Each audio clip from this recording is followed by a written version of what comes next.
happening, boys? Welcome back to the channel, and today I feel like I've been neglecting something. It's actually the Chelsea news side of things. We are on to some Chelsea news. It's been a while since I reported on some, and I've been really focused on the Rangers stuff, but you must remember this is also a Chelsea channel, so we're going to be looking at some Chelsea news, and specifically today it's going to be over the transfer saga of Xavi Simons, what's going on with that, and the Garnacho part of it, so the Siemens and Garnacho side of things. So let's get into it. First thing I want to start with is the Garnacho side of things. Obviously he's been linked to Chelsea for a little while now, so yeah, let's see what's going on with it. Okay, so this source comes from Fabrizio Romano, and it says talks for Alejandro Garnacho to Chelsea continue in the background as the two clubs are in contact. Garnacho maintains his position, only Chelsea in personal terms are 100% agreed. He's waiting for the green light. So what do I think about Garnacho at Chelsea? This is a crucial opinion. There's two sides to this. There's one spectrum that are saying stay away from our club, don't come near us, and then there's the other one saying come to us, we will welcome you with open arms. And I'm going to be honest, I'm on the minority. I really like Garnacho as a player, I always have. When he broke through at United, he was brilliant. I seen him, I was like, this is a superstar in the making. And I mean, although it hasn't turned out like that so far, I don't believe that's his fault. I believe it's United. We all know that United ruin players. Chelsea has a very similar reputation for a little while, where we would just come in and we'd absolutely ruin a player. Prime example being Scott McTominay at United. He's went to Italy and now he's Ballon d'Or nominated. What more can you say? Anthony, he's another one. Went to Real Betis and tore it up. So I don't think it's a case of Garnacho being awful. I think it's the club and the way it's run. So if he comes to Chelsea, we could make him a superstar, and I believe he's got that potential. He's only 21, so this is worth it. This is 100% worth it. We're going to probably get a really big cut price because Garnacho is no longer a United player. He's stated it. And another thing that really swayed me over Garnacho, he only wants Chelsea. He's been given other clubs, other offers, and he only wants Chelsea. He put his foot down and he said, no, I want Chelsea, and that is it. That is a player I want in my club. He is what we need. Just someone really passionate. He's got a bit of grit about him. He's a good right winger as well. But yeah, I would love Garnacho at our club. He's done a couple things that are worthy of mention as well. That bicycle kick against Everton, I know everyone just says that's his highlight moment in his career and he's never going to top it. He won the Puskas for it, so fair play. He also scored in a final as a teenager, which hasn't been done since Ronaldo, which is actually a pretty crazy stat. And then the other one is, in his first season, he scored a brace in multiple games, which hasn't been done since Michael Owen in 1998. So I think we've got a gem here, and United really aren't seeing his value, and obviously the big fallout between Garnacho and Amarin, just documented after the Europa League final, just ended it, and you just wanted bigger things, and I totally understand that. And the next story comes out about Xavi Simons. I've reported about Xavi Simons earlier in the window, when the first rumour came out that he was coming to Chelsea, but yeah, this is an update, so here it is. Okay, so this source comes from Florian Plattenberg. It says Xavi Simons remains fully focused on the agreement between RB Leipzig and Chelsea. Manchester City are currently not a top topic. CFC are staying patient with Xavi Simons' deal still on. What do I think about this transfer saga of Xavi Simons? I'm going to be honest with you, I don't think it's as much as a transfer saga as a lot of people are making out to be. Chelsea have explicitly many times throughout this window have stated that we need to sell to bring Simons in. So that being Jackson and Nkunku, we have sold off Drewsbury, we've sold off Ugochukwu, we've sold off Broya, we've sold off a bunch of players recently, and we need to get some more out the door, and that's probably going to be Nkunku. João Felix is gone as well, but Nkunku and Jackson, I believe, is probably going to be one of the main vital roadblocks, but I believe it will be Nkunku, because a lot of people are thinking that Jackson's going to stay at this point, which I don't mind because I always have liked Jackson, I'll always back Jackson. But yeah, this transfer saga is not as much as people think it is. People are starting to get a little bit worried, and they're getting flashbacks to 2024 when we went in for Michael Olise. And Michael Olise, the transfer saga was very long, and he didn't end up coming to Chelsea, he went to Bayern Munich. And I'm going to be honest with you, I think that was probably the best move he ever could have made in his life, because he's smashing it at Bayern Munich. But this one, I reckon, is just slowly getting done, because there's nothing changed between Xavi Simons and Chelsea. He wants Chelsea, the agreement's done in terms of personal. The only roadblock we had and a little bit of a bump in the road was Man City looked like they were coming in for him. Nothing's materialised to that. They look like they're going to get Donnarumma, and fair play to them, that is a big move. But at this point, Xavi Simons is just waiting on Chelsea because we've seen that he took Leverkusen out of his Instagram bio. That was a big move from him. Bit of a sly one, but I don't mind it. If he's trying to force a move to Chelsea, I don't mind it. When other players do it, I'm not a fan of it, but even in this case, I'm not a fan of it. But if it gets the transfer going, it gets it going. But Chelsea just need to settle, bring him in. So honestly, I wouldn't worry too much about this at all. My opinions on Xavi Simons haven't changed at all. I think he's a brilliant player. I think we need him.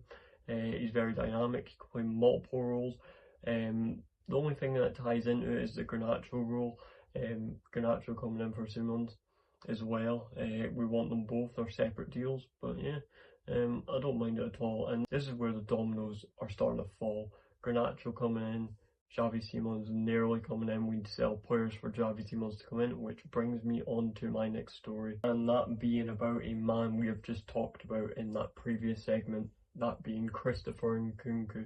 He is looking like he is nearly out of Chelsea. He is nearly on his way to, by the looks of it, Bayern Munich. Let's have a look. Okay, so this source comes from Florian Plattenberg once again, and it says, understand that the deal for Christopher Nkunku and FC Bayern until deadline day is possible, as revealed on our show yesterday. Much now depends on whether Bayern Munich re-enter the race for Nick Voltemade. Nkunku is keen on joining Bayern, but has many suitors. There has already been a verbal agreement with Bayern in January, something Elba loves. He can play number 9, number 10, and on the wing. RB Leipzig open for a loan at Chelsea / Nkunku want a permanent deal. So what do I think about Nkunku to Bayern Munich? This is perfect. This is exactly what Chelsea need. This is the first domino in the effect. Once Nkunku's gone, that's the first domino knocked over, and we all know dominoes, the rest just go. The next one would be Xavi Simons or Garnacho coming in because we've made the space. It would be Garnacho probably coming in first, he's the lowest price, and then it would be Xavi Simons straight in the door. And that's the domino effect. It just ripples and we get everything we want. No panic and it's all fine at the end of the day. But for Nkunku, what do I actually think of this move? Perfect. Honestly, perfect move. He couldn't have chosen a better club. The reason being he's tore it up in the Bundesliga before. We all know what he's like in the Bundesliga. He was top goal scorer. He's been player of the season. He loves it out there. He's like a Lukaku, in my opinion. Not in terms of his quality. Lukaku is... I don't know, honestly, I don't know what to say about Lukaku, but the second he goes back to Italy or back to the Serie A, he just turns it on and he's brilliant. This is what I think is going to happen with Nkunku. He's going to go back to the Bundesliga and he's just going to be the same player he was before he joined Chelsea. Because the only thing that hampered Nkunku when he came to Chelsea, not before the transfer saga where we couldn't get him in because it was under a different ownership and blah blah blah. But the thing that really did hamper him was that injury he got in pre-season against Dortmund. He'd done his knee and he was done. That was it. But before in that pre-season, he looked brilliant. And this just took him out of business, took him out for nearly a year. And he never recovered by the looks of it. And unfortunately, that is very sad in a Chelsea's perspective, because we could have a great player here. We all knew Nkunku's quality when we got him. We were all really excited when we got him. And unfortunately it's just not worked out due to injury, and then people think he's lazy, but I don't think he ever adapted to the speed of the Premier League, which is just unfortunate as well. But yeah, Nkunku to Bayern, this is a great move for him because he knows the league, he knows the play style, they value him is the main thing. It's not like he's just going to be a bench warmer, they like that he can play a number 9 and a number 10. But that raises a question, where's Harry Kane going to go? Is that going to be like the end of Harry Kane? Because Harry Kane's our number 9. But yeah, this is a very, very good move for Nkunku in my opinion. I could have seen him going back to Leipzig because he did have offers from them and I thought that'd be just the match made in heaven. But Bayern Munich, top of the league, where could you go that's better in Germany? But yeah, that's all I've got to say about Nkunku. To finish up, we have got a bit of word, and finally, this is something I've been waiting for. Chelsea look like they are in talks for a front of shirt sponsor, and finally, after a year of no shirt sponsor, and we had Damac, I like the Damac era, I will be honest, but other than that, after a year of no shirt sponsor, we finally look like we may have one. So let's have a look. Okay, so this source comes from Chelsea Transfer. It says new Saudi airline Riyadh Air has been strongly linked to be potentially sponsored with Chelsea. Okay, so what do I think about Chelsea's new front of sponsor potentially being Riyadh Air? I think it's a brilliant one. I really like the look of it. I don't really care about the money. Apparently, it's 60 million we're going to be getting from them. That side of things I don't really care about. That's more business, and that is what it is. We'll get sponsored and blah blah blah. I just want to see what's on the front of the shirt, and that looks nice to me. Honestly, I've seen other people saying Samsung come back. That'd be really cool, but it's just not going to happen. Um, Nintendo looked cool. I seen Coca-Cola. I really like Coca-Cola. But there's a lot of other ones. But I seen Tesla, and I was about 50-50 on that one. But Riyadh Air, I like the look of that. Something unique. Although it's an airline, and we've all seen airlines like Qatar and all that before. I wouldn't mind that at all. It looks very nice, and I'd like to see that on the third kit, which is apparently blacked out, and I cannot wait to see that. But yeah, that is my thoughts on Riyadh Air. I think this is a brilliant move from Chelsea because it's also a Saudi brand, and we might get a lot of money for this.